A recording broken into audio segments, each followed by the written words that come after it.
우리는 힘들고 어려운 시련의 파도가 몰아칠 때 우리는 대부분 문제 해결을 위해서 분주합니다. 그러다가 문제가 해결되지 않으면 슬금슬금 내 마음속에서 나는 왜 이렇게 사는 게 힘든 거야? 왜 나만 인생이 이렇게 고달파? 그런 내면의 소리가 나를 지배하기 시작을 합니다.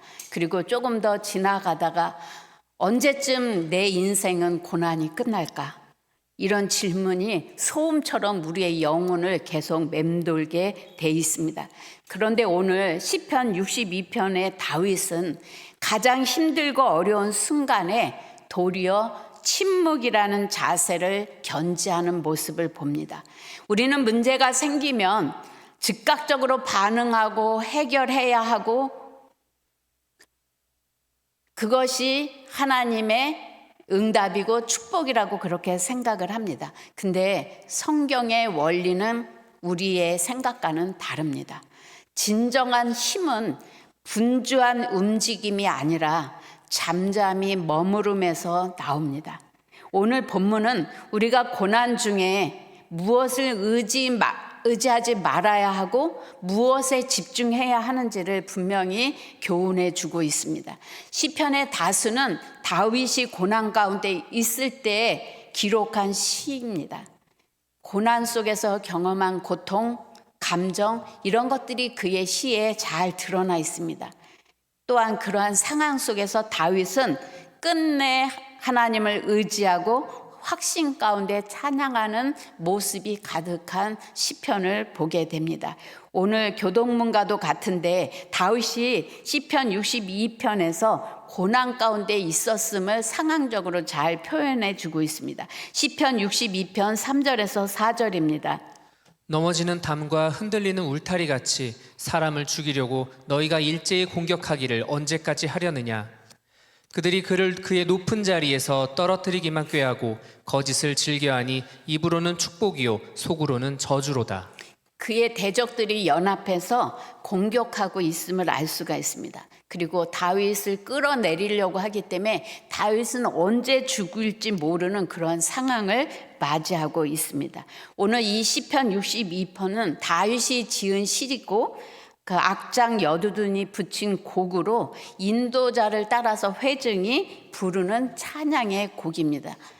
이 시편을 언제 어떤 상황 속에서 쓴 거냐 많은 말들이 있지만 대부분의 학자들은 압살롬이 반란을 일으킬 때 도망 다닐 때에 참담했던 상황을 배경으로 썼다고 그렇게 이야기를 합니다.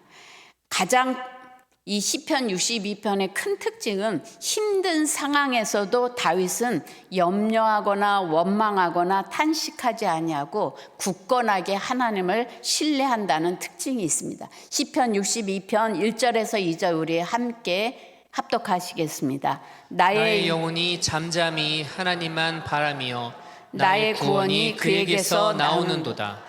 오직 그만이 나의 반석이시요 나의 구원이시요 나의 요새이시니 내가 크게 흔들리지 아니하리로다. 시편 62편 5절에서 6절입니다. 함께 합독하시겠습니다. 나의 영혼아 잠잠히 하나님만 바라라. 무릇 나의 소망이 그로부터 나오는도다. 오직 그만이 나의 반석이시요 나의 구원이시요 나의 요새이시니 내가 흔들리지 아니하리로다. 오늘 시편 62편 1절, 2절, 5절, 6절 같은 내용을 반복하는 것 같은데 시작에서는 잠잠함을 언급하고 마지막에는 흔들리지 않으리라고 결단하는 것을 볼 수가 있습니다. 폭풍 같은 상황 속에서 다윗은 잠잠할 수 있었고 흔들리지 않았습니다. 하나님을 믿는 사람들은 어떤 상황 속에서도 이렇게 다윗과 같이 의연하게 대처할 수 있기를 누구나 바랄 것입니다. 근데 내 마음대로 되지 않는 세상 일들, 자녀의 문제, 또 심지어 가장 가깝고 믿을만하다고 생각했던 사람들로부터 배신을 당하거나 공격을 당할 때 우리는 흔들리게 됩니다. 오늘 시편 62편을 통해서 흔들릴 수밖에 없는 상황 속에서 어떻게 흔들리지 않고 잠잠히 하나님만 바라볼 수 있는지 그 교훈을 받기를 원합니다. 오늘 다윗은 시편 62편 1절에서 놀라운 고백을 합니다. 나의 영혼이 잠잠히 하나님만 바라며 나의 구원이 그에게서 나오는도다.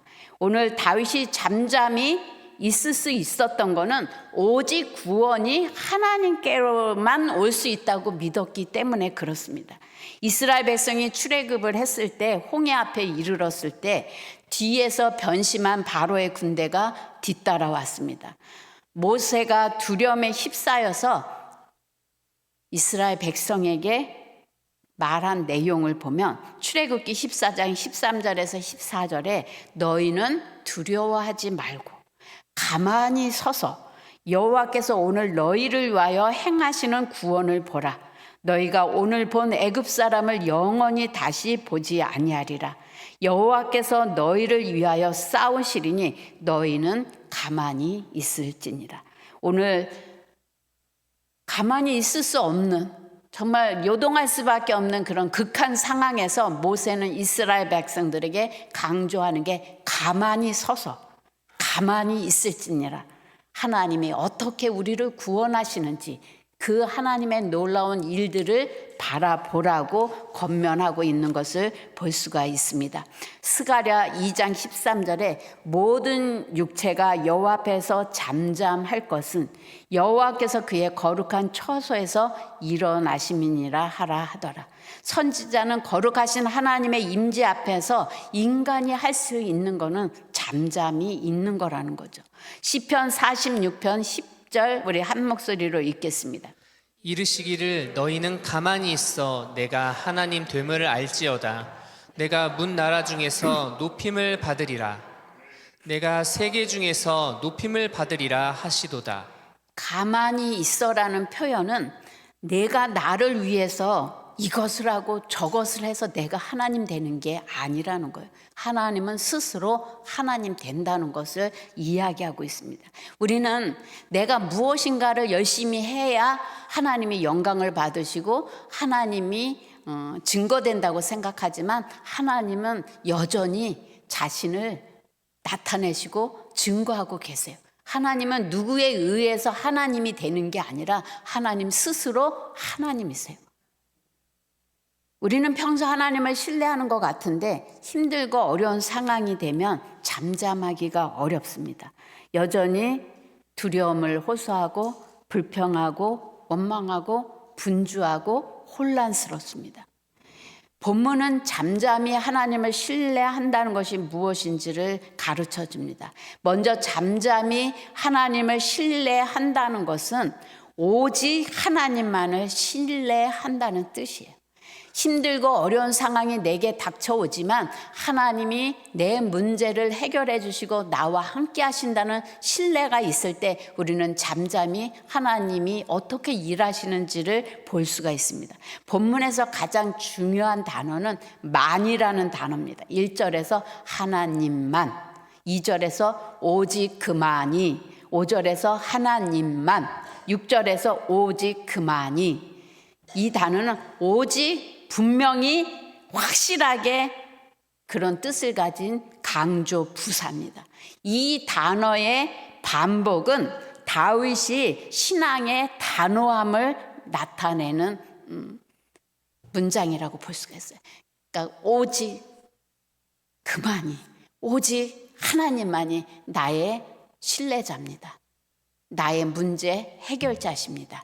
그런 고백이 그 안에 들어있는 거예요. 그래서 오늘 다윗은 시편 62편 1절에서 나의 영혼아 잠잠히 하나님만 바라고 있어.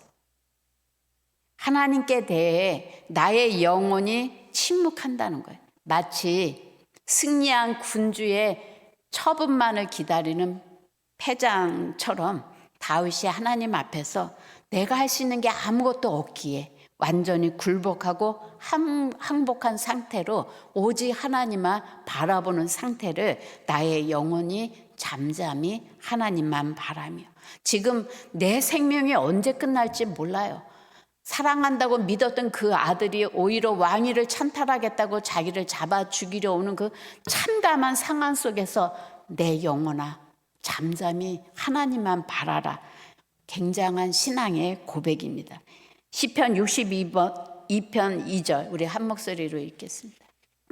오직 그만이 나의 반석이시요 나의 구원이시요 나의 요새이시니 내가 크게 흔들리지 아니하리로다. 주님만이 나의 구원이고 나의 요새고 나의 반석이고 나의 삶의 견고한 반석이 되시는 분이 하나님이라고 믿는 거예요. 내가 유일하게 피할 수 있는 그 요새 피난처가 오직 하나님이라는 것을 신뢰하는 겁니다. 그래서 나의 반석, 나의 구원, 나의 요새, 세상 그 누구도 아니고 내가 의지하는 그 어떤 권세와 물질도 아니고 오직 하나님께 있습니다. 그런 고백입니다. 시편 62편 9절에서 10절을 잘 들어보시겠습니다. 아 슬프도다. 사람은 입김이며 인생도 속임수이니 저울에 달면 그들은 입김보다 가벼우리로다. 포악을 의지하지 말며 탈취한 것으로 허망하여지지 말며 재물이 늘어도 거기에 마음을 두지 말지어다. 오늘 다윗은 우리가 쉽게 기댈 수 있는 대상들을 언급하면서 그것을 의지하는 게 얼마나 헛된 일인지를 우리에게 경고합니다. 세번역 성경에 보면 신분이 낮은 사람도 입김에 지나지 아니하고 신분이 높은 사람도 속임수에 지나지 아니하니 그들을 모두 다 저울에 올려놓아도 입김보다 가벼울 것이다. 이렇게 번역되어 있어요. 우리가 생각할 때 대단해 보이는 권세, 위세, 능력, 우리는 거창해서 내 삶의 문제를 충분히 해결할 거라고 생각하고 의지하고 기대려고 하는데 다윗은 오늘 그 모든 것을 저울에 달아도 입김보다 가벼운 아무것도 아니라고 오늘 선포하고 있습니다. 이사야 40장 15절에 보라 그에게는 열방이 통에 한 방울 물과 같고 저울의 작은 티끌 같으며 섬들은 떠오르는 먼지 같으리니. 우리가 그렇게 거창하게 생각하고 위대해 보이고 나의 모든 삶을 움직일 것 같은 그 모든 것들 하나님 앞에서 먼지만도 못하다는 거예요. 그러한 믿음이 있기에 내 생명이 언제 끊어질지 모르는 그런 다급하고 위급한 상황 속에서도 요동하지 않냐고 하나님을 바랄 수 있고 자기의 영혼을 향해서 잠잠하라고 선포할 수 있는 겁니다. 모든 나라가 다 하나님의 저울 위에서는 먼지같이 가벼운 것이라면 우리는 인간을 두려워하거나 인간에게 소망을 들 필요가 없습니다. 우리는 영원하고 불변하시는 하나님만을 신뢰하는 법을 배워야 됩니다. 시편 62편 10절에 포악을 의지하지 말며 탈취한 것으로 허망하여지지 말며 재물이 늘어도 거기에 마음을 두지 말지어다. 포악은 외적 압박을 포함하는 심한 압제를 이야기합니다. 그것이 돈일 수도 있고 정치적인 권력일 수도 있고 학벌이나 지식일 수도 있습니다. 위기에 처하면 인간은 평소보다 더 세상의 힘에 집착하게 됩니다. 돈, 인맥, 혹은 정당하지 못한 방법을 동원해서라도 상황을 통제하고 해결하고 싶어 합니다. 그러나 성경은 그것이 다 허망하다고 이야기하고 있습니다. 또한 탈취한 것은 불의하고 부당한 방법으로 모은 재산을 가리키는데 너희는 법망을 피해서 편법과 불법을 저지르며 부를 축적하는 사람들을 부러워하지 말라는 거예요. 부를 모으는 일에 마음을 두지 말라고 경고를 합니다. 다 헛된 것이고 입김에 불과한 것이다. 고난은 우리 안에 쌓여있던 가짜 신뢰들을 털어내는 과정입니다. 그래서 다윗은 그런 것을 의지하지 말라고 경고합니다. 여러분이 남편을 의지해요? 여러분이 아내를 의지해요? 자식이 여러분의 인생의 전부예요? 그것이 흔들리게 하십니다. 하나님은 내 영혼이 요동치게 그것들을 건드리셔서 네가 의지할 것은 자식도 아니고 너의 기업도 아니고 오직 나라는 것을 확신하게 하기 위해서 하나님은 우리의 삶에 때때로 요동치게 할 때가 많이 있습니다. 그래서 그러한 것들이 하나님 앞에서 아무것도 아니고 내 삶을 이끄시고 내 삶을 보장하시는 분은 오직 하나님만 많이 들어가야 돼요. 하나님도 자식도 남편도가 아니라 오직 하나님만 의지할 때 하나님은 내 인생을 책임져 주십니다. 시편 62편 5절에서 6절입니다. 나의 영혼아 잠잠히 하나님만 바라라. 무릇 나의 소망이 그로부터 나오는도다. 오직 그만이 나의 반석이시요 나의 구원이시요 나의 요새이시니 내가 흔들리지 아니하리로다. 5절 6절은 1절 2절과 똑같아 보이지만 똑같지 않아요. 비슷한 반복을 하는데 1절이 자기 영혼의 상태에 대한 고백이라고 한다면 5절은 명령입니다. 다윗은 자기 영혼에게 잠잠히 하나님만 바라라 명령하고 있습니다. 왜 이렇게 해야 합니까? 우리의 믿음은 종종 흔들리기 쉽고 어제의 믿음으로 오늘을 사는 게 아니기 때문에 그래요. 어제는 신실한 것 같고 하나님만 의지한 것 같지만 오늘은 그렇지 않은 나의 삶이 펼쳐질 수도 있어요. 그래서 우리는 날마다 하나님만 바라보는 하나님만 집중하는 믿음의 싸움을 싸워야 합니다. 원수들에게 공격을 받을 때마다 우리는 자기 영혼을 향해서 나의 영혼아 잠잠히 하나님만 바라라고 명령해야 됩니다. 그렇지 않으면 우리는 마구 흔들릴 수밖에 없는 존재입니다. 시편 62편 7절에 나의 구원과 영광이 하나님께 있으며 내 힘의 반석과 피난처도 하나님께 있도다. 오직 하나님만 바라라고 스스로에게 명령하는 다윗은 자기의 그 결심과 명령이 어떤 결과를 만들어내는지 고백하고 있습니다. 나의 구원도 영광도 하나님께 있습니다. 한낱 입김에 불과한 사랑과 권력과 물질을 의지하지 아니하고 하나님만 바라는 다윗은 자기의 구원과 영광이 하나님께 있음을 확신하는 그러한 고백입니다. 빌립보서 4장 6절에서 7절 우리 한 목소리로 읽겠습니다. 아무것도 염려하지 말고 다만 모든 일에 기도와 간구로 너희 구할 것을 감사함으로 하나님께 아뢰라. 그리하면 모든 지각에 뛰어난 하나님의 평강이 그리스도 예수 안에서 너희 마음과 생각을 지키시리라. 하나님께서 주시는 평강은 돈이 많기 때문에 나의 문제가 해결됐기 때문에 오는 평강이 아닙니다. 여전히 고통과 힘겨운 역경 속에 있을지라도 하나님이 함께 하시면 나의 믿음이 오직 잠잠히 하나님만 바라면 세상이 줄 수 없는 평강을 누릴 수 있습니다. 그래서 시한부 인생을 받았을지라도 요동치 아니하고 하나님이 주신 평강 가운데 거하는 사람들도 있습니다. 부도가 나도 요동치 아니하고 평강을 얻는 그 유일한 길은 하나님만 잠잠히 바라볼 때 하나님이 주시는 선물입니다. 시편 62편 8절에 다윗은 백성들에게 자기의 신앙의 고백을 넘어서 백성들에게 요청합니다. 백성들아, 시시로 항상, 이 시시로라는 말은 평생에 모든 때에 항상 그런 의미죠. 백성들아 시시로 그를 의지하고 하나님을 의지하고 하나님 앞에 마음을 토해라. 하나님은 우리의 피난처시로다. 시시로라는 말은 언제나 어느 때나 어떤 문제 앞에서 항상 하나님 앞에 너의 마음을 토해라. 그러면 하나님이 너의 구원이 되시고 너의 피난처가 되시고 너에게 영광이 될 거다. 그렇게 이야기합니다. 하나님을 신뢰하는 자는 고난과 역경이 왔을 때 하나님 앞에 마음을 토로하게 됩니다.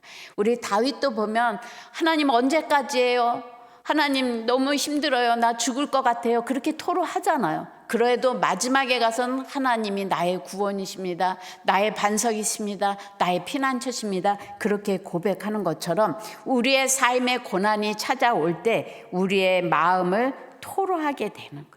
그래서 고난이 내게 유익인 거죠.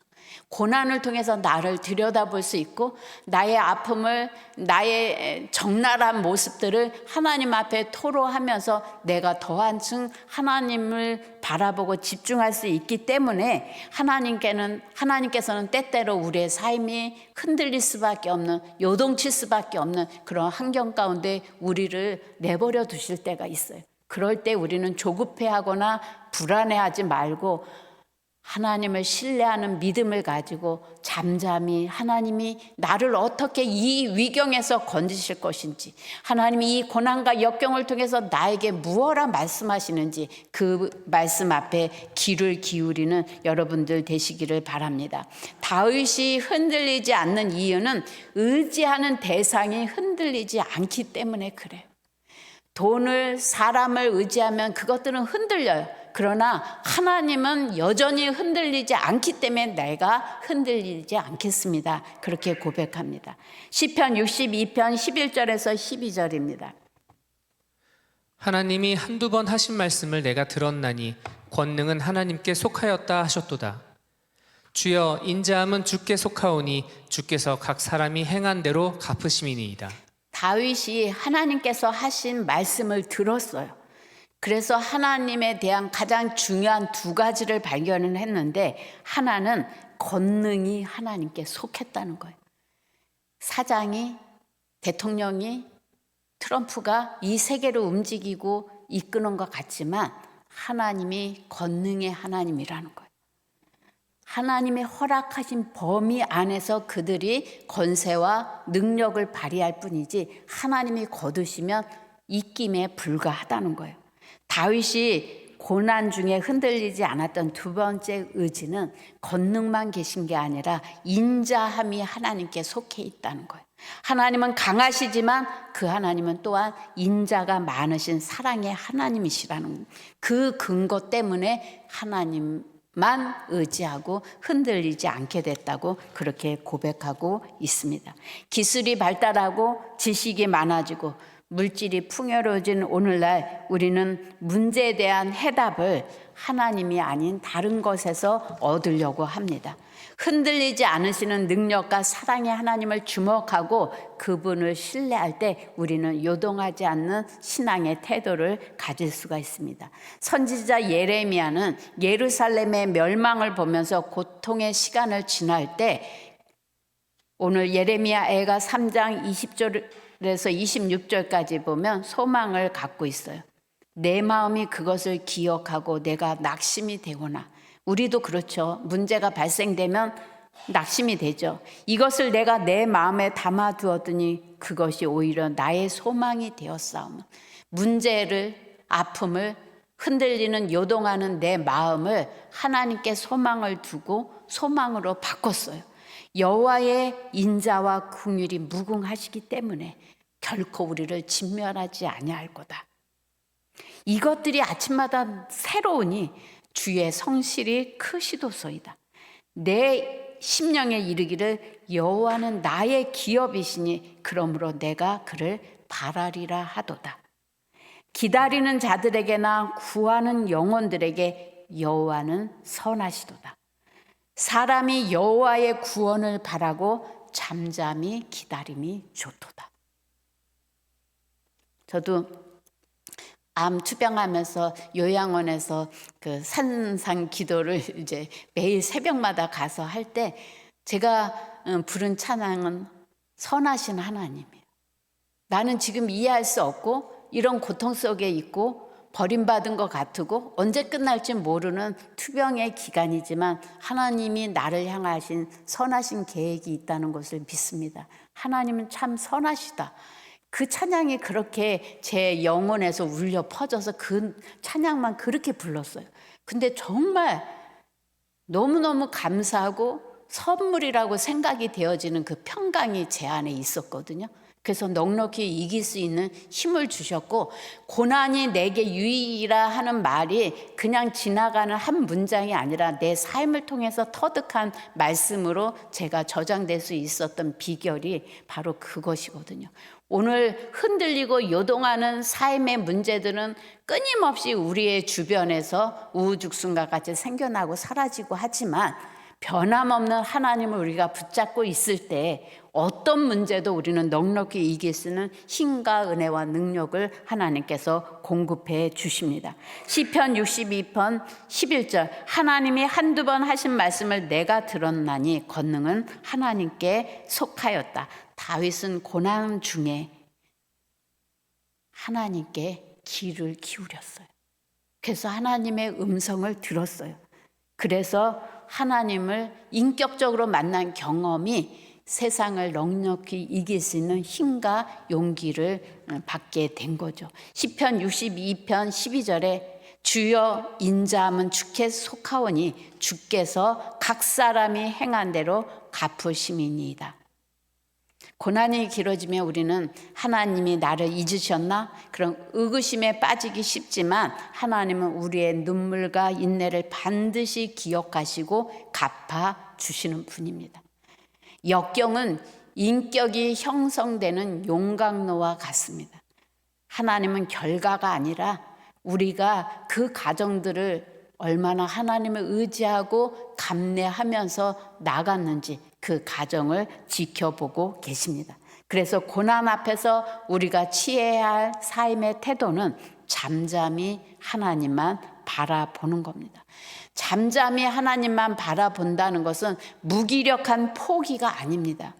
하나님의 주권을 인정하는 가장 적극적인 신앙의 행위입니다. 거칠게 몰아치는 폭풍우 속에서도 세상의 계산법을 멈추고 하나님의 권능과 인자하심이라는 두 기둥 사이에 우리가 머물 때 우리는 역경을 이기고 더 단단한 존재로 피어날 거라고 믿습니다. 경제는 어렵고 세상은 요지경입니다. 정말 한치 앞을 내다볼 수 없는 그러한 세상 속에서 우리의 영혼육이 늘 흔들릴 수밖에 없는 그 세상을 우리는 살아가고 있지만, 여전히 흔들리지 않냐고 우리와 함께 하시는 하나님을 바라보시고 여러분의 인생의 문제 앞에서 힘있게 대처해 나가는 하나님의 거룩한 일꾼 되시기를 예수님의 이름으로 축복합니다. 우리 이 시간 다 같이 기도하실 때 여러분의 삶을 흔드는 문제는 무엇입니까? 하나님, 문제만 바라보는 게 아니라 문제를 넉넉히 해결하시고 문제를 통해서 나를 바꾸시고 가꾸어 가시는 그 하나님의 선하심을 신뢰하며 우리가 승리하는 하나님의 자녀가 되게 하여 주시옵소서. 우리 이 시간 다 같이 통성으로 기도하겠습니다. 하나님 아버지, 우리의 영혼이